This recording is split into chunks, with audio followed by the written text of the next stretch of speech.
So thank you everyone for coming to class today. And today, as we know, is this mic really, really loud or is it just me? It's very loud. It's very loud. Yeah, I think so. Thanks. Okay, so as some of us know, most of us know,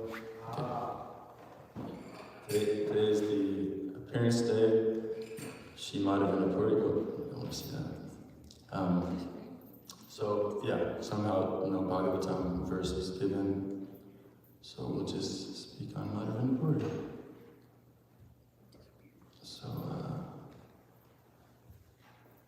I made a little slide presentation here. Just don't look for a sec, please, because I don't want to spoil it. Okay, switch. Okay. So as we know, it's, I heard one Bhagavatam verse recently that was saying that the Lord is more pleased to hear his devotees glorified than his own self. So it's a very big part of our process, and even in the 11th canto of Bhagavatam also, it's stated there that by glorifying pure devotional service, by hearing about it, by remembering it, then just by hearing about it, then this can also inspire us and invoke pure devotional service in ourselves. So it's a very beneficial thing to glorify the pure devotees. So Madhavendra Puri. So at first I want to ask a question, and don't say anything, or refrain from saying anything for a minute, but just think what you know about Madhavendra Puri.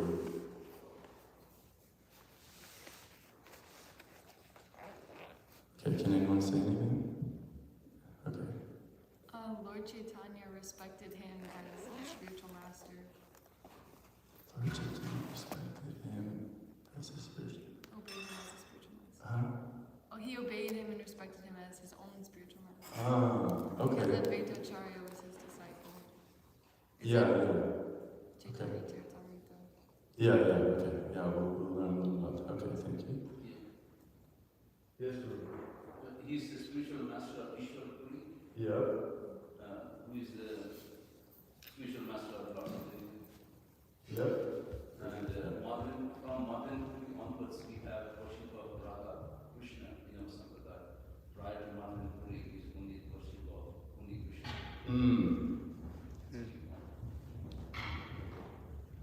Yes, you can just blurt out. At the end of his life, he was paralyzed, and because of sickness, Ishvara tried to take care of him in an extremely intimate way because he wasn't able to move his body. Wow. Nice. Very nice.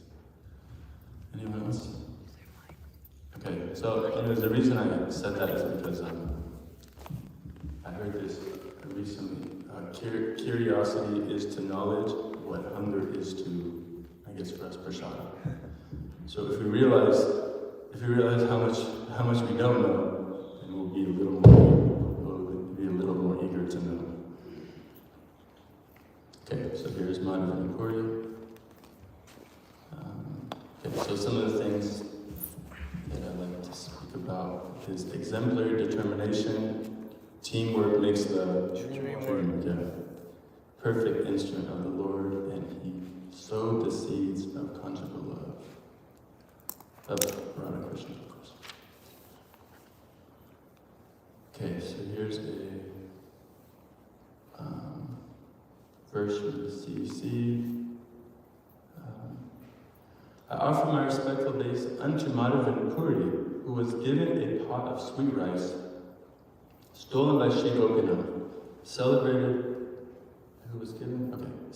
thereafter as Shirakura.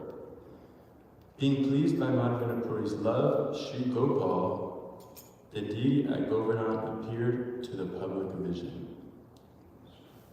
And purport by Sri Prabhupada. Bhaktivinoda Thakur annotates that this Gopal deity was originally installed by Vajra, the great grandson of Krishna. Madhavendra Puri rediscovered Gopal and established him on the top of Govardhan Hill. This Gopal deity is now situated at Natha and is under the management of descendants of Vallabhacharya.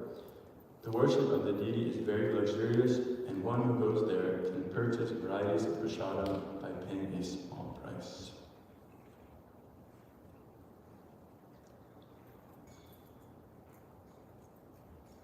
Okay, so here's like Puri was saying, here's the disciplic succession here. Yeah, there's Nagari. So you can see, Madhavendra Puri, Ishvara Puri, and then Lord Chaitanya.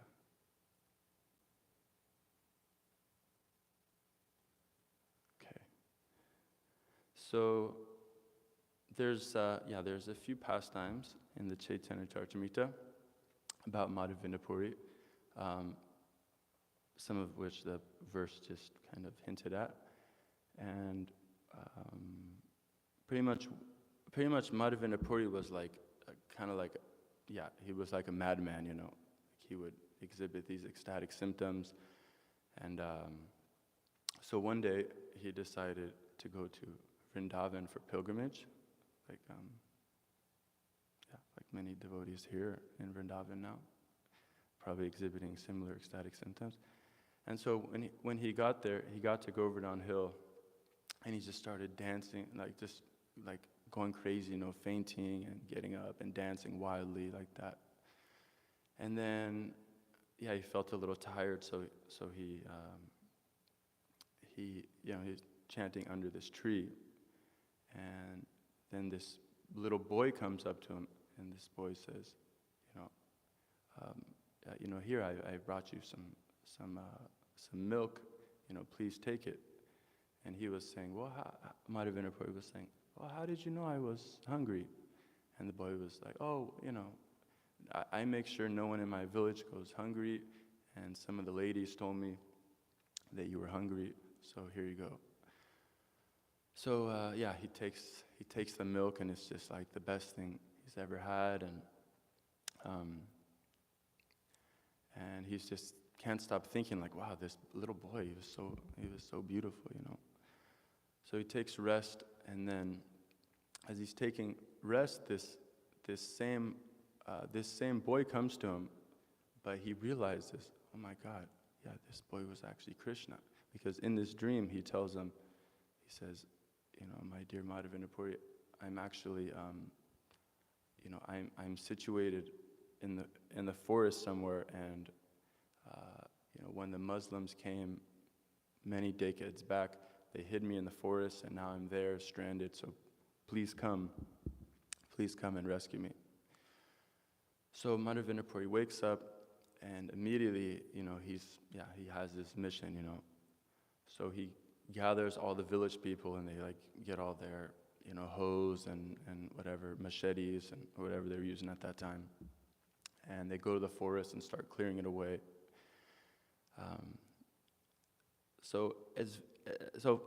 This I guess brings us to one of our first lessons, is that teamwork makes the dream work. Yeah, I didn't want to.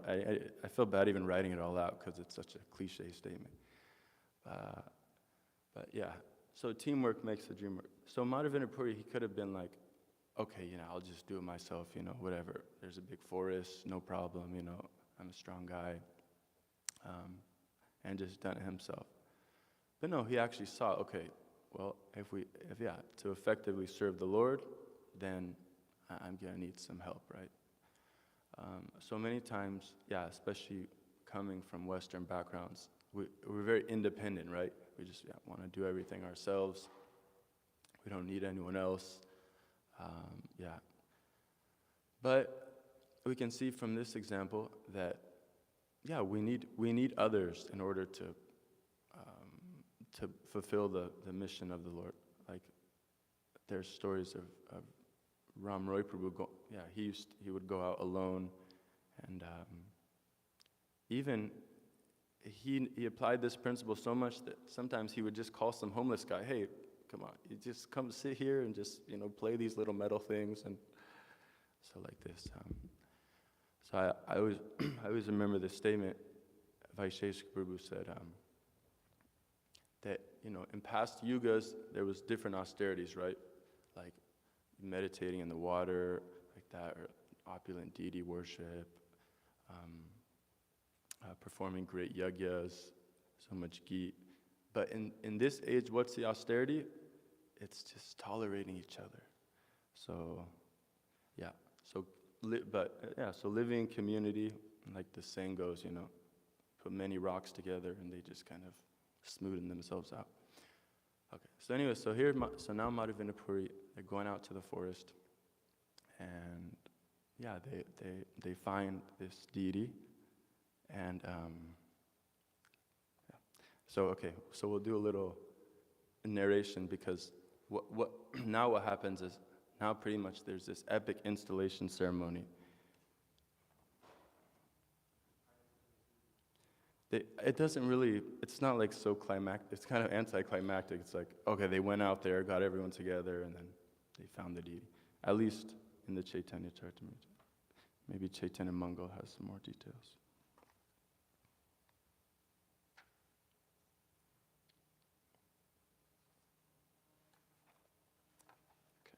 Okay, so this is what happens after they find the deity. And this is actually the deity here.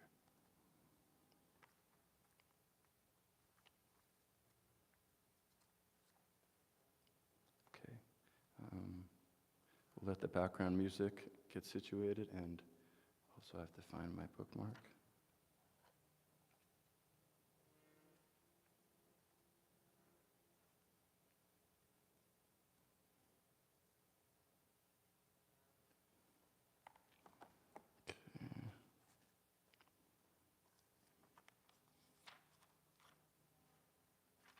Just building the suspense.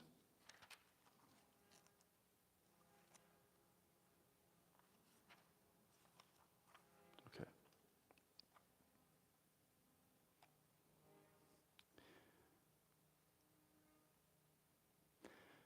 After they had cleansed, okay, whoops. Okay. Okay. When they saw the deity covered with dirt and grass, they were all struck with wonder. After they cleansed the body of the deity, some of them said, "The deity is very heavy. No single person can move it." So before I continue, His Holiness Radhanath Maharaj, he always urges people, he says, you have to enter into these pastimes. So leave New York and just enter here into Govardhan, where this pastime is taking place. Since the deity was very heavy, some of the stronger men assembled to carry him to the top of the hill. Madhavendra Puri also went there. A big stone was made into a throne, and the deity was installed upon it. Another big stone was placed behind the deity for support. All the Brahmana priests of the village gathered, together with 9 water pots, and water from Govindakund lake was brought there and filtered. When the deity was being installed, 900 pots of water were brought from Govindakund. There were musical sounds of bugles, drums, and the singing of women. During the festival, at the installation ceremony, some people sang and some danced. All the milk, yogurt, and clarified butter in the village was brought to the festival. Various foods and sweetmeats, as well as other kinds of presentations, were brought there. I'm unable to describe all these.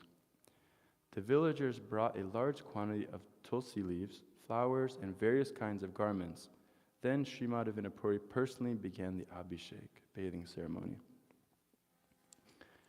After all inauspicious things were driven away by the chanting of the mantra, the deity's bathing ceremony started. First, the deity was massaged with large quantities of oil so that his body became very glossy.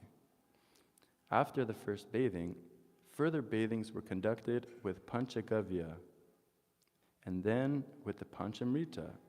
Then the Mahasnan was performed with ghee and water, which had been brought in 100 pots. After the Mahasnan was finished, the deity was again massaged with scented oil and his body made glossy. Then the last bathing ceremony was performed with scented water kept within a conch shell. You guys there? You guys envisioning all this? Okay.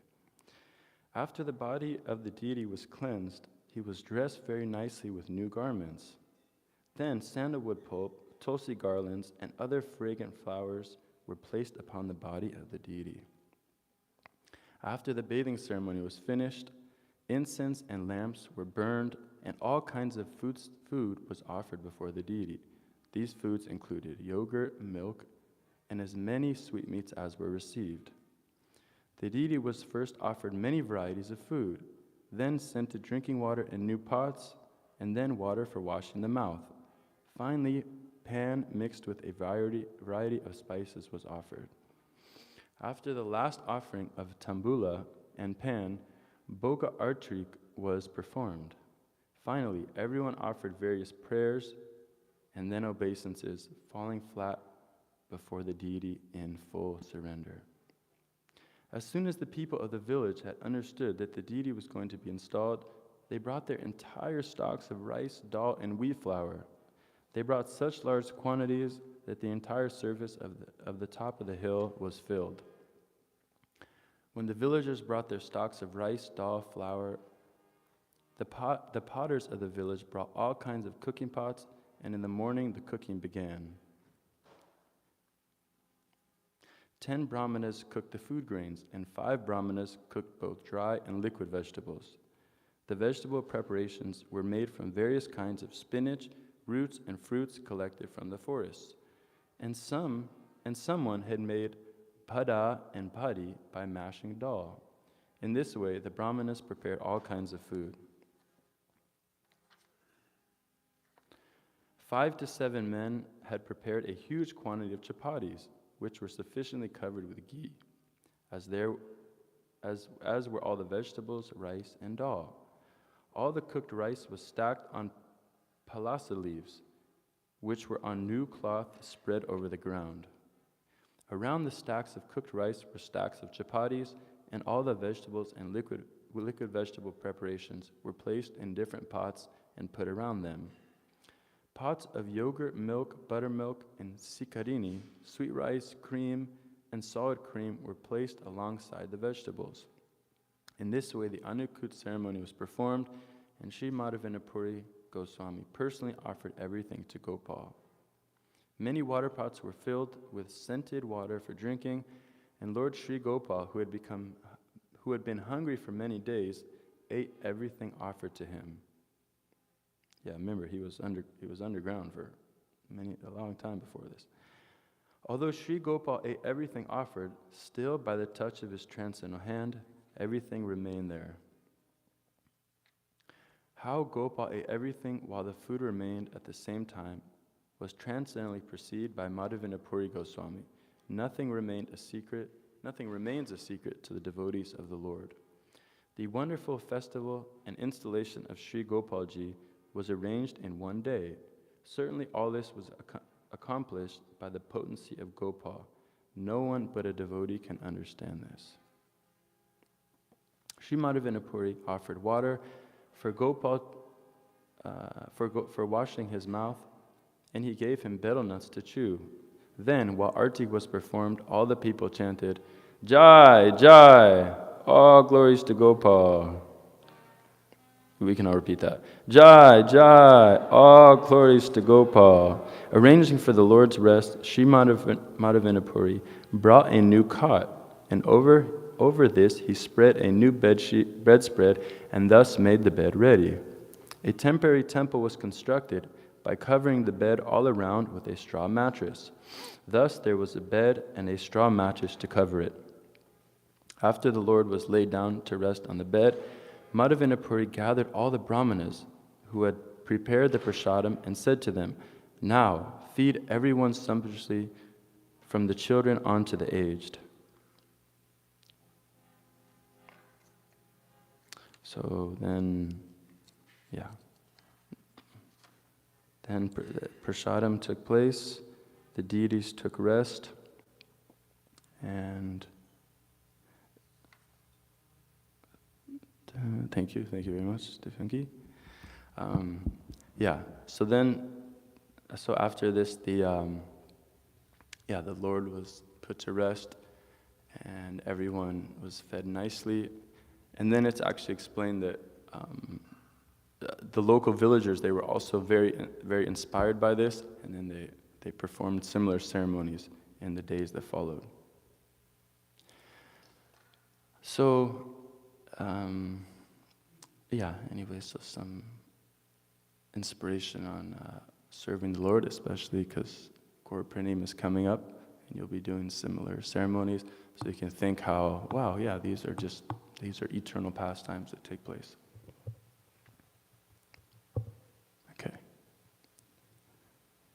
Okay. So then Madhavendra Puri, it's explained that, the whole day he didn't eat anything. He was just constantly engaged in service to the Lord. So at the end of the night, he takes a little milk, takes rest, and that was it. Then his devotional service was finished. No, actually, it wasn't finished. So he had a dream that night that Gopal came to him. Show this picture of Gopal. Gopal came to him and said, now my body is very it's very warm, so please get some sandalwood paste to cover my body. And he wasn't just saying, okay, go to Loy Bazaar and just get some sandalwood paste. No, he actually told him, go to Jagannath Puri, where the Malaya hills are, and get some sandalwood paste. And so how far was this journey? Okay, so of course he was walking. There's no Ubers, planes, like that. So if you were to walk from Vrindavan to Jagannath Puri, where Gopal wanted his sandalwood paste from, it would take 260 hours. And so he did this. He was very determined to serve the Lord like this. So he walks some more, And when he reaches South India, then he comes to the famous temple of Gopinath. And at this Gopinath temple, he heard that, here at this temple they offer very nice sweet rice to the Lord.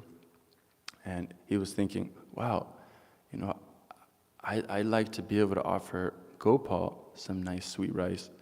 So he was thinking in his head, I'd like to be able to try the sweet rice that they prepare here. And immediately he chastised himself. He said, oh my God, what am I thinking? Here the deities haven't even been offered the sweet rice, and here I am already lusting over it.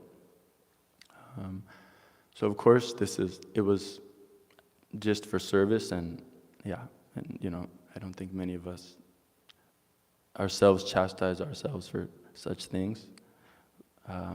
But this was his standard of devotional service. So Madhavendra Puri, he's reputed as being very, very, very renounced, to the point where he wouldn't beg. He would just whatever came to him, that's what he would take.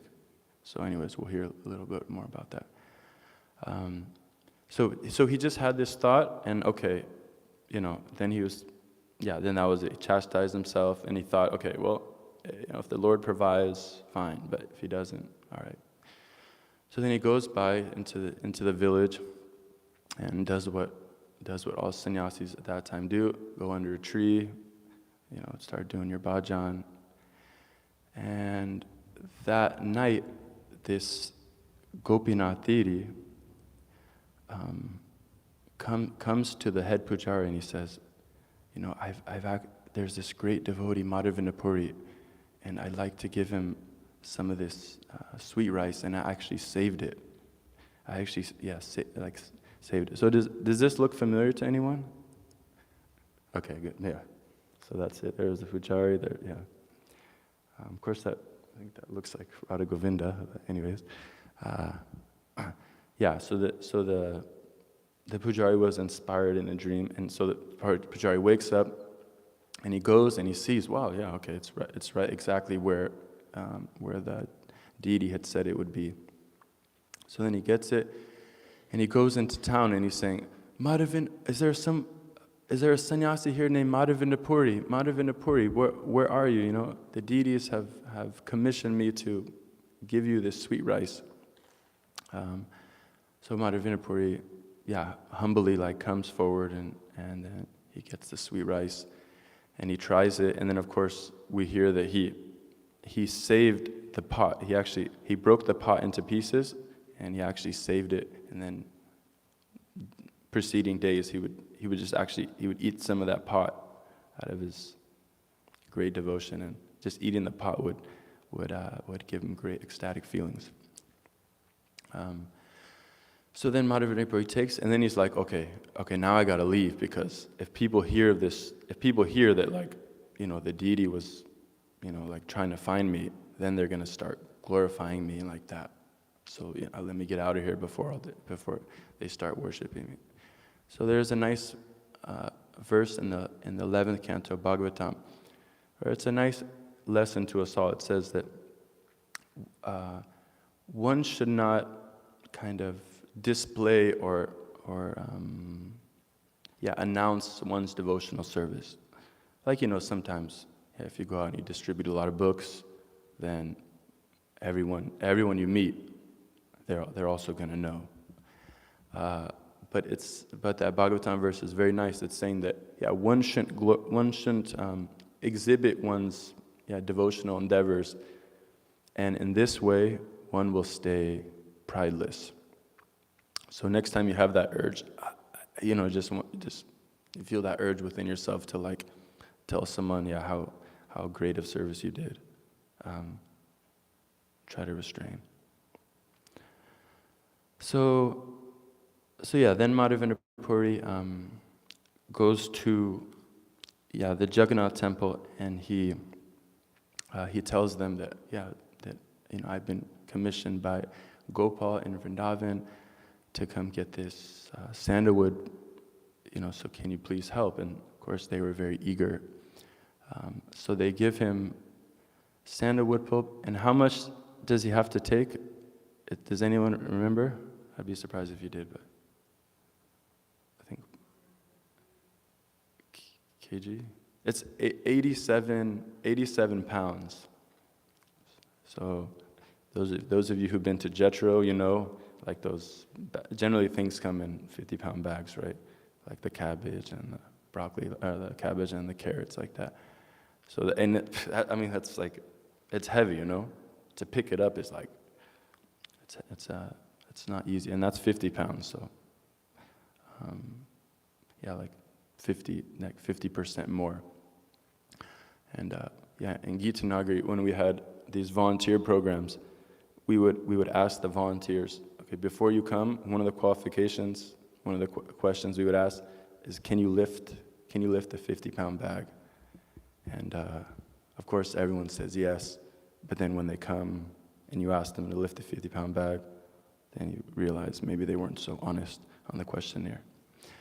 So anyway, so now he has 87 pounds, and to be exact, I think it was 8 ounces of camphor also to bring to the Lord. And now he's going to bring this all the way back, and like we saw, 260 hours of walking. So this was Madhavendra Puri's determination. And it's explained the trip wasn't so easy also. He came across many Muslims who were trying to stop him, and even his stuff was actually confiscated at one point, and he had to show them these paperworks and like that. And I'll just tell a quick story. I remember when I was based here, I went to India and I was gonna bring stuff back for the gift shop. And what's her name? Aditya, and her. So there's some of you know Aditya. Is that her name, Aditya? She has a full name? Just Aditya. Okay. So Aditya was there, and her husband's like very like tactful and resourceful. So he was like, because of course if you come back, right, you're supposed to declare like, yeah, I'm bringing this many goods and like that, and then it's like a whole another endeavor if you're bringing these things back to sell. And so he just like packed it up like very expertly, it was like this whole operation. And then of course when I get to customs, they pick every random they just do like random, they pull you out of line and okay, we're gonna pick you to check your bags. Of course they pick me, So I'm just like, oh my God, and such anxiety. And they're just looking through all my stuff, all this stuff, incense and like whatever, cholis and sari, and like they're looking through all this. It's clearly it's for sale. And but anyway, somehow by Krishna's mercy, I think I just used my usual mantra at that time. Sorry, I'm a monk. Please, I'm just trying to serve the Lord. And just please excuse me. And so, anyways, they let me off. But it was a big, I remember it was quite an anxiety-provoking situation, especially because it was just such a lead up, to that whole thing.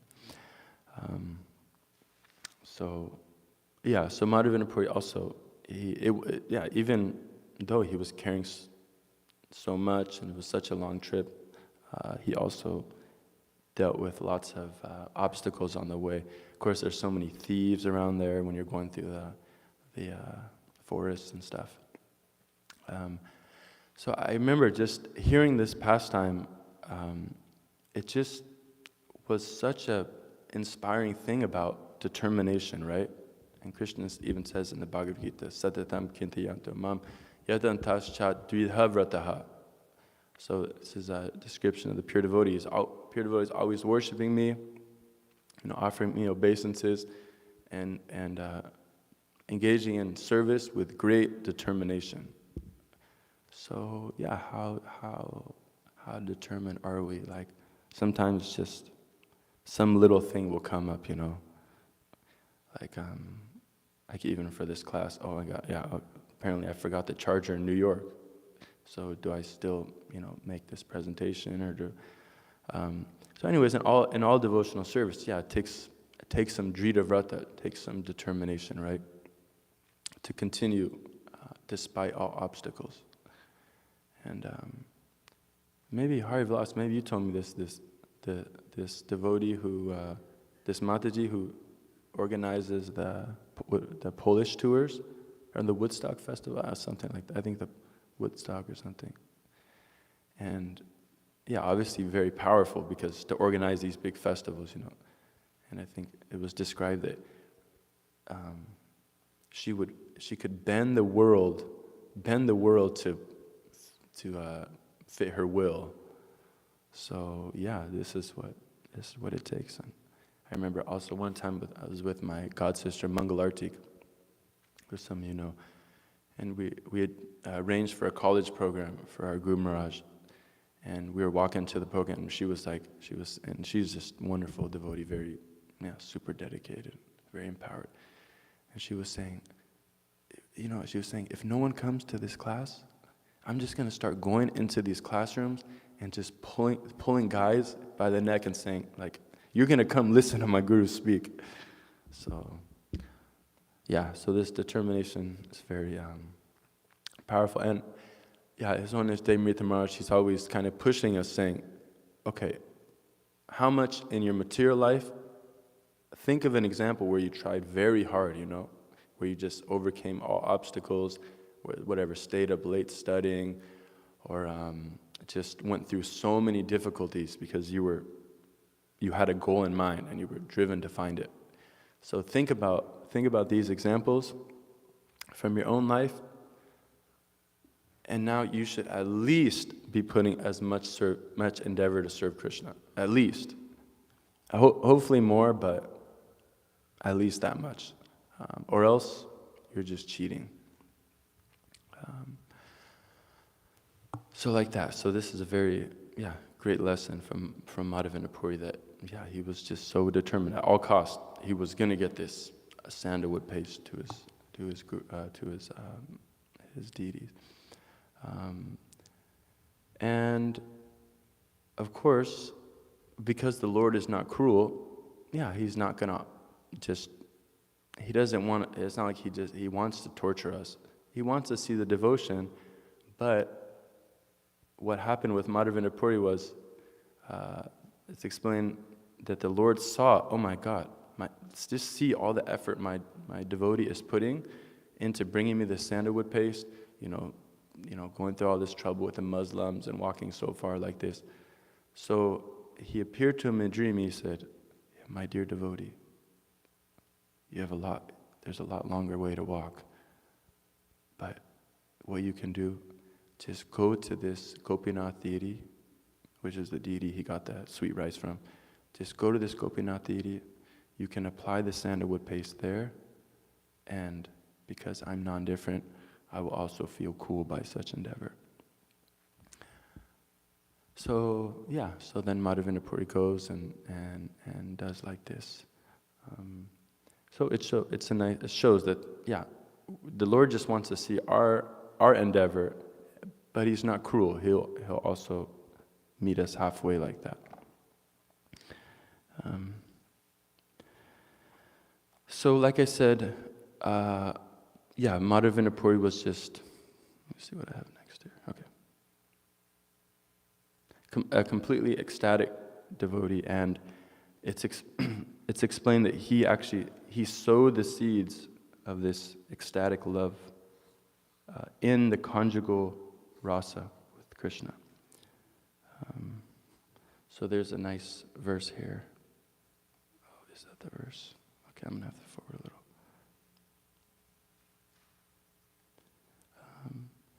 So it's explained that, of course, we're in the Gaudiya, Brahma Madhva Gaudiya Sampradaya. And from the point of Madhvacharya down to Madhavendra Puri, this conjugal relationship with Krishna, of course, one of the 5 primary relationships one can have with Krishna. This conjugal love and separation from Krishna was not exhibited until Madhavendra Puri. Okay, so I have to skip ahead here a little. So there's this nice verse.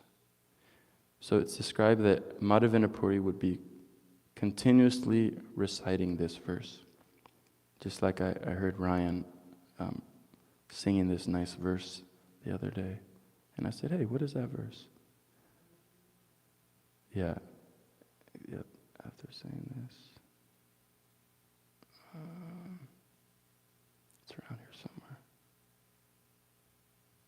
You know it, Yukashore Guru?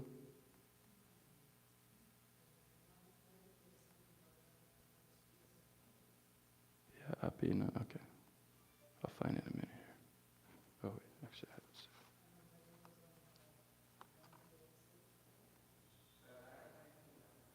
Huh?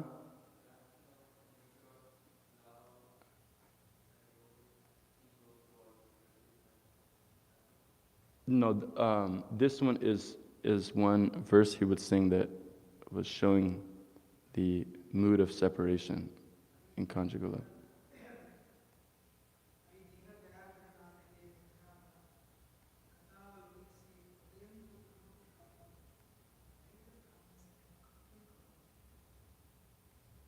You know the translation?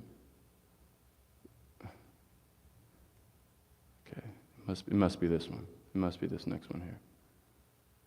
Yeah, cool.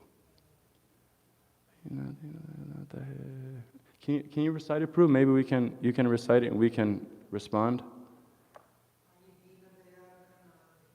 Ayi dina daya dvitanata he.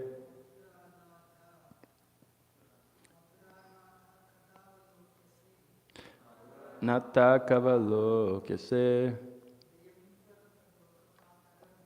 Hidaya.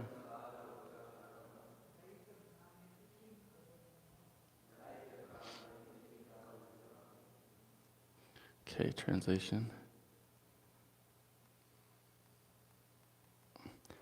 O my Lord, O most merciful Master, O Master of Mathura, when shall I see you again? Because of my not seeing you, my agitated heart has become unsteady. O most beloved one, what shall I do now? So, yeah, he was constantly reciting this verse. And in the purport, Prabhupada explains how, like I was saying, that Madhavendra Puri was the first one to exhibit this kind of ecstatic love in the mood of separation from Krishna, which of course is the Gopi Bhava. It's explained also the 6 Goswamis, they were in Vrindavan calling out, where are you, O son of Maharaj, O Radharani, Queen of Vrindavan? Are you on the bank of the Yamuna, or at the foot of the hill of Govardhan? Where are you? So this was their mood in engaging in devotional service. And then, of course, from that, Lord Chaitanya comes and just opens that up and starts this Sankirtan mission, every town and village, giving this highest potential. So, of course, Gaur Purnima is coming up, and we can just meditate on how, be grateful for Madhavendra Puri for sowing these seeds, and just realize how, what a great fortune it is that literally, the highest attainment of love of God is available right here in New York City. Someone can just be coming to Govinda's, and they can learn about this. Shri Radha Govinda Preme Sadayana Basi, swimming in the love of Shri Radha Govinda. Okay, so I'll stop there. If anyone has anything else they would like to share in this regard, of course, I'm sure there are many other things about Madhavendra Puri that I haven't shared, and in the presence of so many knowledgeable devotees, maybe someone has something else they'd like to share.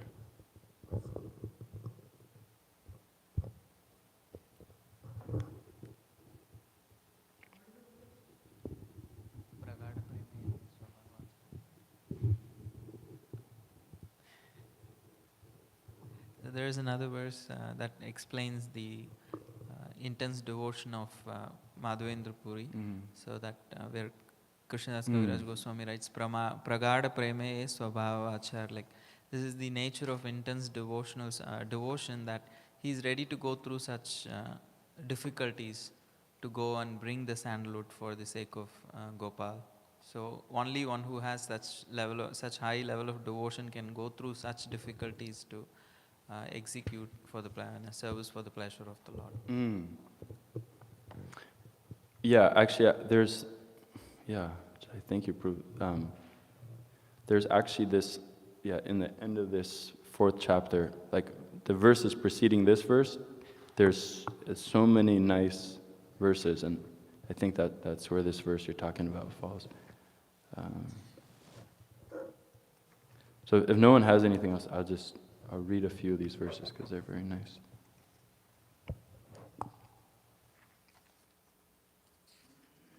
Anything? You, Kishore Prabhu? Anyone has anything else?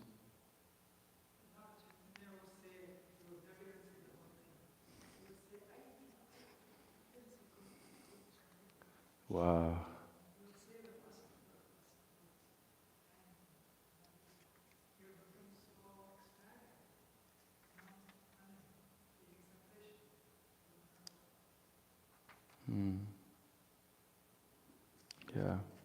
Yeah, actually how this whole pastime was related was, Lord Chaitanya was telling this, he's heard this story from Ishvar Puri, and then he's telling to Lord Nityananda and other devotees, and he's just saying how this is the,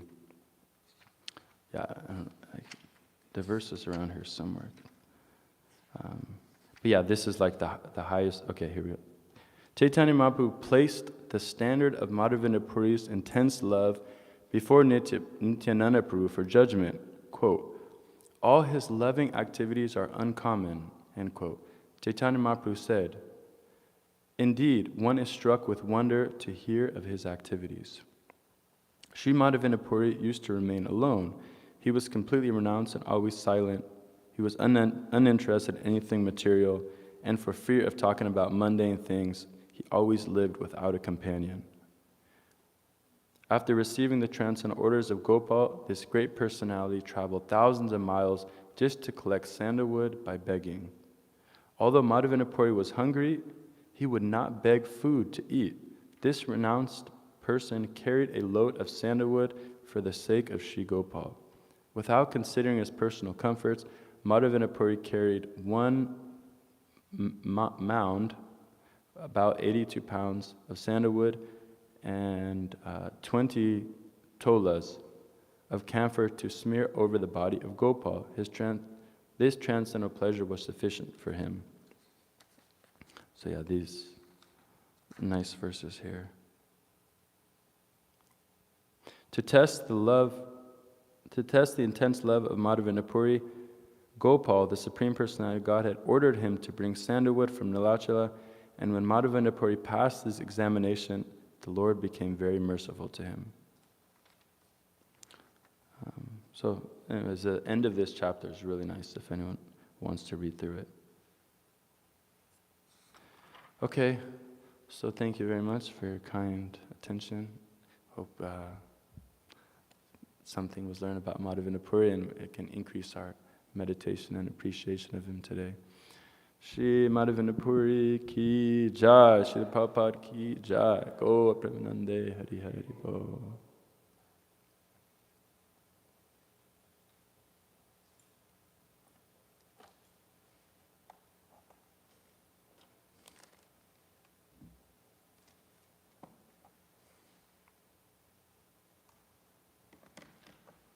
Hare Krishna.